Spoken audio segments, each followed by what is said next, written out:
Makadiwa vateereri Sly Media TV. Zita ndinonzi Daniel Kachere.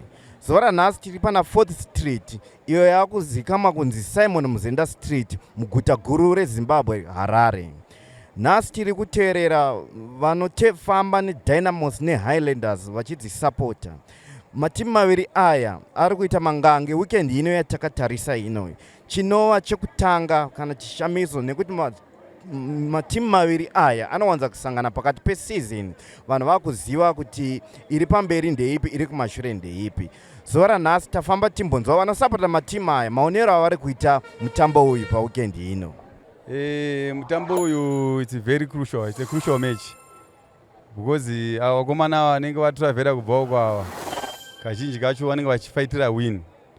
Iyo loko wachona uri pahoma vanenge vaidawo win, saka mutambo uyu uri tough, unotoda security yakasimba because every time isusu patinenge tiri pahome kuHighlanders, timu yanobva kuno kuHarare kunoku, ndofunga maprovince acho haanyatsokuwirirana panyaya dzemutambo. Kunotoitika noise kana something chinogona kuitika, pangatoitike noise isingazikanwi nevanhu vakawanda, but kumateresi kunogona kutoitika kusunyana kunotoitika haminoti sei, zvagara zviriko izvozvo, pafanira kuti pagadziriswe ipapapo. Mataura maita munoratidza kuti muri veHighlanders, mukutarasira kuwina nezvibodzwa zvakadini? Patichangovina 2-1 ndo scoreline iripo. Hapana zvimwe here sevatevedzeri veHighlanders kana kuti vebhora muno muZimbabwe zvamuri kungonzwawo kuda kutaura zviri kukubatai pamwoyo? Panyaya dzebhora inini kazhinji sikuribata inyaya yemagrounds, because dzimwe nguva unonzwa kuti kana kukanaya unzwa kunzi mechi yaabandoned kana kuti kwakunaya hazvichaita mutambo wachinja. Manje vanhu mune makaprograma zvinhu ka inguva to offside, saka pafanira kuti vatigadziriwo maground please. Magrounds ngaange ari professional, asi up to standard akawanda acho. Like tine example rakawakwa naMagaya ndiani uyu? That is a very special, that type of ground. Ndo magrounds atinge tichitarisirwa kuti sezvo isusu tine vision 2030 ende tinoda kuti nyika yedu inge ipinde mu3rd class, kana tichidzoka kumashure hapana zvazvinobatsira. Even the president ari kuti isusu kuti zvinhu zviende kumberi kwete zvidzoka kumashure. Dynamos timu yedu yatakasapota, I think Dynamos yakatanga kuisapota 1983.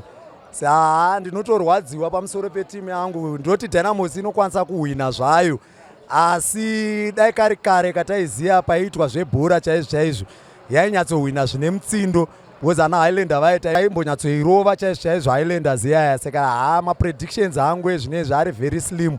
Tinokwanisa kungoti tokwanisa kuwinawo 1 noti setimu haungazoirasa, saka hatingarase mbeko nekufirwa, asi zviri kuitika kuDynamos zvinezvi hazisi kumbotifadza. Kunyange dai kukaita player inogona chaiyo unongonzwa kunzi player yatorwa yaenda kuyadha wotochamisika kuziva kuti mashura yawo mashura rudzi. Apo Dynamos iri timu hombe yatotarisira timu yakafomwa 1963 yangoita ngetimu yakafomwa marimwe zuru, ende timu yakafomwa nevanhu chaivo yangoita kunge hamenwa. Izvozvo ndo zviri kunyanya kutirwadza, especially nezvenawe ground redu rerufaro iri.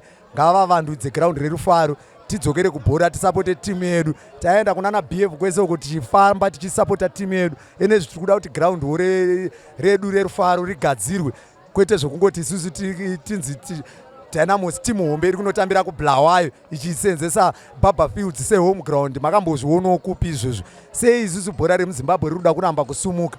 Dynamos big team ingadai itori neclub house, ingadai itori nestadium. Chichiri kuitika vakomana? Kana zvisingaite vasingagone management ngavangotengesa timu yotengwa nemunhu anoita zvebhora, kwete kuti tirambe tichingoitirwa zvinhu zvisingaite. Isu takure zvinezvi 51 years tichingosapota timu, saka munotaura kuti zvinorwadza sei kuti unoita 30 years uchisapota chinhu chisina movement. Toda kusapota chinhu chine movement. Ezvinetsasayana Kaizer Chiefs vanoita zvinhu zvinoshamisa, vanotora even vanhu vavo vakapedza kutamba bhora vachivaisa mumastructures, kwete zvekuti isusu unongonzwa chinzi munhu ari kuuya kuzoita zvinhu zveDynamos haatozivi kana nezvebhora racho. Saka zvinobatsirei izvozvo? Isusu tiri kukumbirawo kuti kana Dynamos ichiwana vanhu vanonyatsoitungamira, iwane vatungamiri chaivo, vanhu vakaenda kumaoffices vanoziva zvebhora, vakatamba bhora, kwete zvekungoti munhu abvawo uko ane kana tumasenzi twake oda kunzi ari kusikotungamira Dynamos, iye achihwandira mari yeDynamos. Taneta nazvo izvozvo isusu.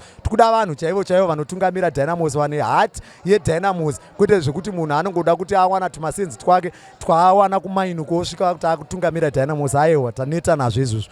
Mhirizhonga yagara paDynamos versus Highlanders. Pane mhirizhonga hapana kumira mushe. Even pataienda kuBF chaipo taitoziva kuti majezi haapfekeke. Havakangoitawo mafeelings vakomana vaHighlanders, havagara vanotorwadziwa pese pavanodyiwa neDynamos zvinovarwadza. Saka hapanotoita mhirizhonga ipapo, havatomborega kuita mhirizhonga nekuti ivo vanenge vakatarisira win. Saka vanenge vakatarisira win vakazodyiwa zvinovarwadza. Mwaona manje, kana nesuwo futi patinenge takatarisira win tikadyiwa zvinotirwadza, isa hatizokwanisa zvedu kuita mhirizhonga, asi mhirizhonga inenge ichitoda kutoitwa nekuti tinenge tatorwadziwa. Ndo timu inotirwadzisa kuti itidye iyoyo, tikadyiwa neCaps nedzimwe zvinenge zviri nani, but Highlanders zvibude. Inezvi handisi kunyatsoona even kana kubhora kwacho zvinotarisai kuti kana maplayers hatitomazivi nenyaya yekuti vanhu vakawanda zvinezvi hatichanyatsoenda kubhora nekuti hakuna transparent, hakuna chaedza. Unoona timu kana kuti iite chaedza, timu inoita chaedza kuburikidza nekunge paine good management, paine zvinhu zvakanaka zvinenge zvichioneka. Tarisai kuti zvinezvi tinonzi isusu tinonotambira home ground yedu kuBulawayo. Mofunga kuti vanhu vangani vanoenda kuBulawayo? Ko chiri kumboita kuti Rufare tadze kugadzirwa iriyo home ground yedu, kana even National Sports Stadium. Tarisai maground akaita sanga ana Gwanzura ngangovandudzwa katiite bhora redu ringova muno muHarare. Timu dzemuHarare dzotambira muHarare, kwete kuti hanzi tinonotambira kuShabani uko. Zvino make sense hawo ipapo kuti tinonotambira bhora kuShabani isusu tiri vemuHarare, isusu tichisapota Dynamos yemuHarare. Aiwa, tinokutendai mukoma mukucha. Aiwa, nemi tinokutendai. Maita basa, mukapota muchiita izvozvi ndofunga zvingaite zviri nani, nekuti timu yaitimu hombe. Yaitimu hombe chaiyo, haisi timu yekumbotamba nayo yekuti inoda kubatwa mabatiro avari kuitiitira timu yaya. Tiri kurwadziwa zvisingaiti. Isusu inini sesupport yeDynamos ndinotarisira kuwina, hapana panombotarisira lose.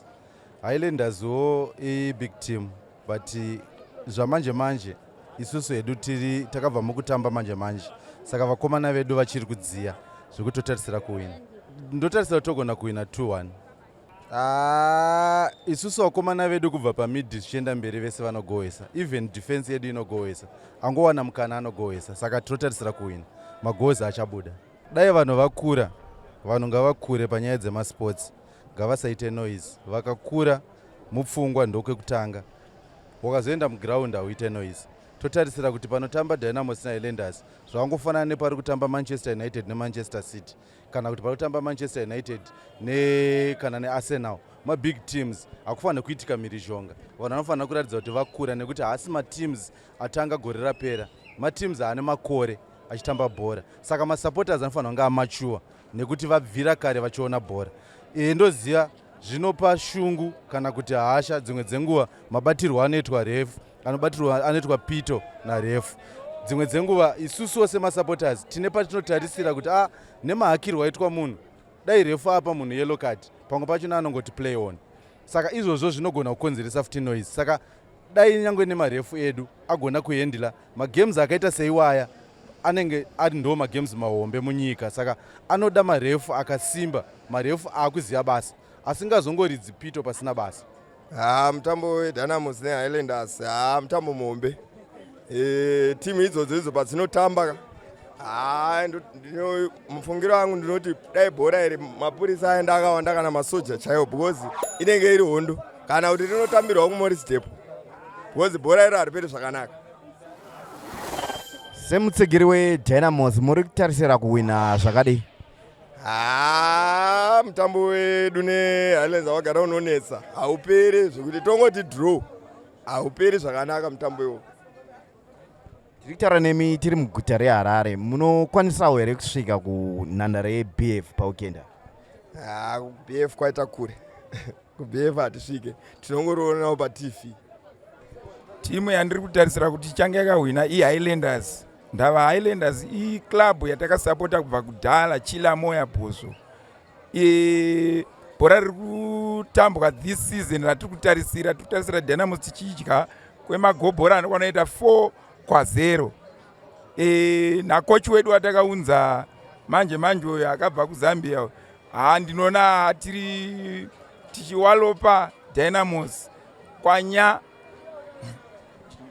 Ndichakwanisa kunge ndiriko, ndichatrya by all means kuti ndiende kunoona mutambo uyu, nekuti Highlanders last season takanga tapotsa padiki diki tatora league, asi ndiri kuona this season tiri kutora takalidha kana ne 7 to 10 points ahead.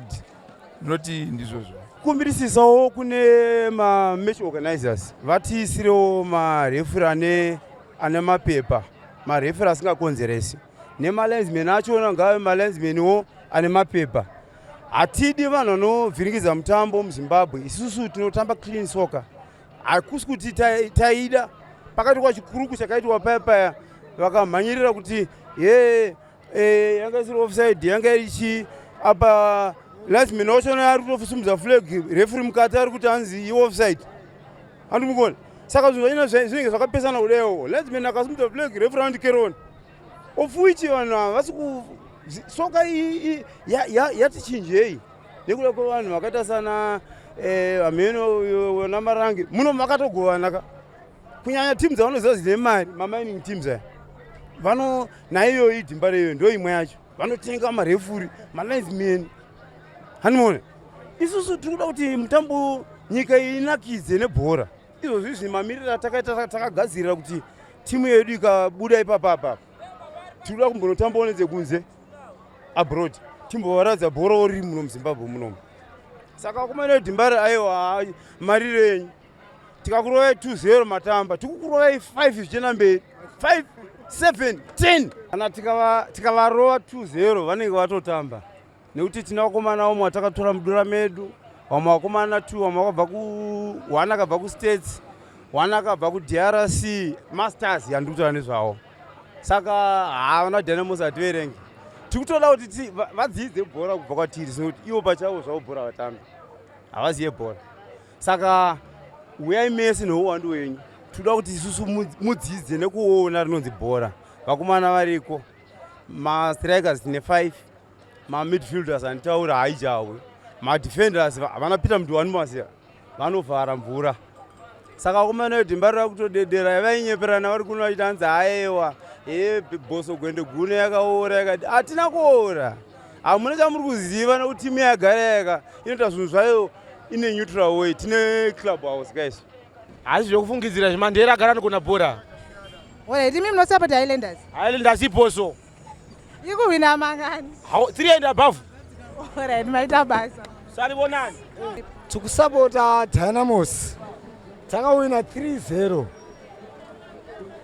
Izvozvo hatipere power. Boss tine kamufana kadika. Murukazi here. Ndoka rekugoyesa. Alright, saka mukufungira kuti tichawina ngani? 3-0. Noise ndevanhu vasina voice. Boss vanenge vachaya choice. Kushaya kutadza kuziva kuti Dynamos yagara iri timu yenyika inowina. Ende vada kuti nyika takaramba isu vakazoshamisika tavhura musika weDynamos. Ona Dynamos wero kuti Harare